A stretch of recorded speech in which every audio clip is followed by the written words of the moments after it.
Alors chez nous, c'est dans nos règles, hein. On a automatiquement une caisse de grève. Une partie des cotisations des adhérents CFDT servent à alimenter cette caisse de grève. Et dès qu'il y a un mouvement de grève, tout adhérent CFDT a droit à une prise en charge qui est de 7,70 € de l'heure. Aujourd'hui, avec ce mouvement des retraites, tous les manifestants adhérents CFDT peuvent bénéficier, s'ils le demandent, de cette prise en charge de 7,70 € et c'est pour tous les adhérents CFDT. Et ce n'est pas par le biais de donations, pour le coup, nous c'est par le biais de cotisation des adhérents. Il pourrait y avoir des dons, mais après ça serait interne aux entreprises. Voilà. Ça veut dire qu'il pourrait y avoir dans des entreprises des salariés qui font des dons pour des grèves, mais nous, tous les adhérents, ont droit à ce minimum. Après, on n'a pas besoin d'appeler à des dons extérieurs. Voilà. On a déjà notre propre caisse.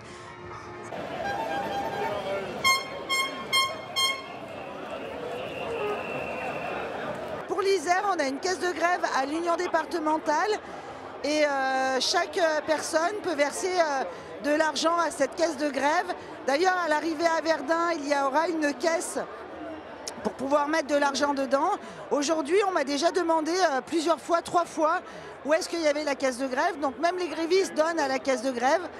Et donc voilà. Alors comment c'est redistribué tout ça? Alors c'est redistribué en toute transparence. Tous les syndicats CGT de l'Isère ont reçu une information sur cette caisse de grève. Ils savent comment faire les démarches pour pouvoir y bénéficier. Ce sera sur les fiches de paye, bien sûr. Et tout est fait en transparence et on donnera selon les besoins. Voilà. Tous ensemble, tout ensemble, tous ensemble, tout ensemble, tous ensemble.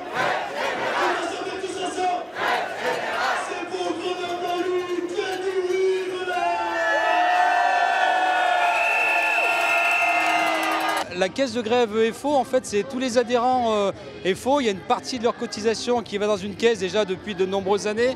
Et lorsqu'on fait des grèves comme celle-ci, les adhérents, pour chaque journée de grève, ont une indemnité, un fonds de solidarité de 30 € par jour de grève.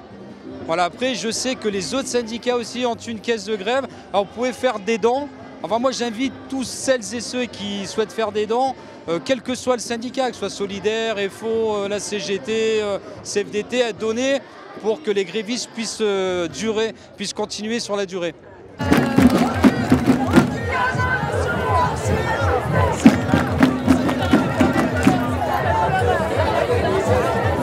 Il y a plusieurs types de caisses de grève. On a des caisses de grève par secteur. Donc chaque structure en intersyndicale ou autre a sa propre caisse de grève. Sinon à Solidaire, nous avons une caisse de grève qui ensuite sera répartie aux différents secteurs en lutte. Alors ça peut être des syndicats qui versent directement aux structures, ça peut être des retraités qui veulent être solidaires des grévistes salariés et qui par contre ne sont pas impactés par des retraits de salaire, ou des salariés qui sont aussi grévistes et qui subissent moins le poids des retraits de salaire que d'autres.